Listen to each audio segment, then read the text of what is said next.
Hey there, this is Brant's Three Things, and this is a touchy one maybe, because it's three lies even good parents believe.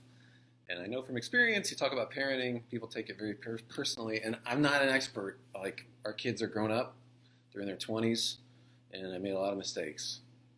So please understand it's more me thinking as somebody who's learned the hard way, and also, obviously, I do observe our culture. But here's the first lie even good parents believe. That is, it's all about imparting skills. That's my job as a parent. That's why I have to run them to this lesson and that lesson, and I have to get them to, like instrument skills, musical instrument skills, self-defense skills, athletic skills, foreign language skills, tech skills. Obviously, you can't gotta have tech skills to get a job in this country. You know what? They're actually going to be able to get a job, and they're going to be able to eat. I mean, that's America. Honestly, our that's not an issue. If your kids are not going to go hungry in this country, most likely. Um, so it's not like they have to have job skills. It's not that desperate of a situation like it has been in history for humans. Um, what my job actually is, and what I think your job actually is as a parent, is not to impart skills, it's to shape character. And that means a lot of time around a kid. You shape their character by them seeing you, by them knowing what your faith is like, by them knowing what your worldview is like, how you act around people, how you act under stress, what you value and what you don't, what you pray for, what you don't, what you do, what you watch, what you don't. Um, I want to shape my kids' character. That was my thing with my wife. So I deliberately made a lot of choices to free myself up work-wise so that I wasn't burdened. And so I could spend time with them, shape their character. And I think among the many mistakes I made, that was a good choice. So that's one. The lie that it's all about imparting job skills. It's about shaping their character. That's your job. Secondly, second big lie, you have to provide a smartphone for your child. No, you don't. No, you don't.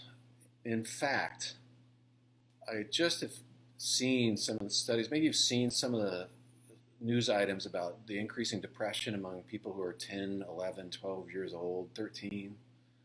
Way high, just a spike of depression. The last few years, people are like, why? What's going on? What's causing this all of a sudden?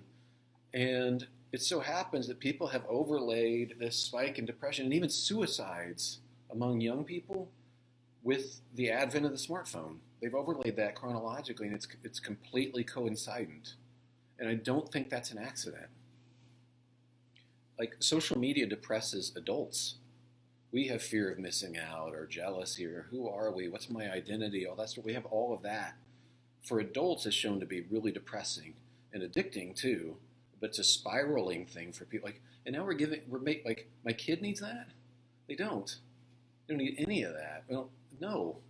It's like a time bomb for kids, I'm afraid. And interestingly, Gallup just did a survey, or it was Pew. Pew Research did this a couple days ago. I just happened to catch this.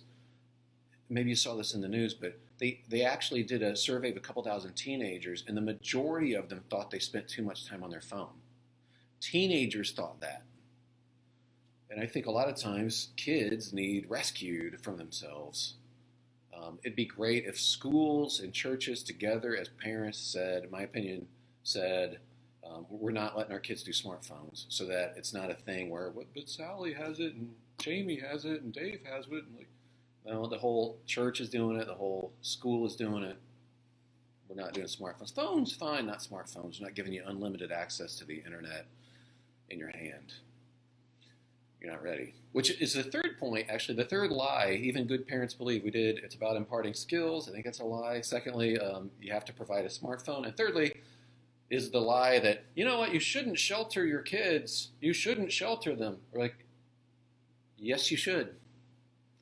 Yeah, that's I felt like as a father, that was a big part of my job. Like, the world doesn't have the best interest in mind for my kids at all.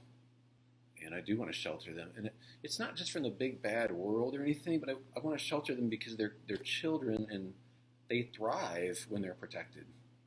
So you can talk to your kids about important things, like we talk about the attacks in Syria, just to get an example, but maybe not when they're 5 do I need to unpack how horrible a gas attack is.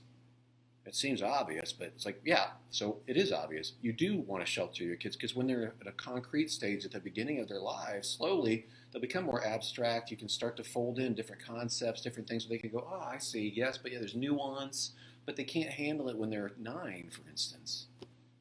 So I always felt like my job was I want to know my kids really, really, really well, and I do want to shelter them and then gradually let them experience more and more freedom so that when they do move out on their own, they're ready for it. But that's a gradual thing. It doesn't start super early. I got to know where they are, what they can deal with, and what they can't. And by the way, we homeschooled to be sure. So I had people like, oh, you just want to shelter your family. You're all about escaping from the world. You don't want them to go out in the big bad world. Yeah, we did homeschool them all the way through 12th grade, and then encouraged my son to go to Cal Berkeley, where he got his degree, and my daughter went to Manhattan and just graduated from college in New York. Lived in New York for years. So the idea wasn't we're going to shelter you because we don't want you in the world. Like, no, we do at the right time, but we're going to let you have a childhood because we love you. And I do think that's what a dad does is protects. Protects means sheltering. So there's a time and a place for things. So I hope this makes sense. And thanks for the comments on stuff, you guys, because, again, this isn't my chosen medium. And I appreciate, I do read all the comments. I can't comment on all of them, but, they mean a lot. So thank you.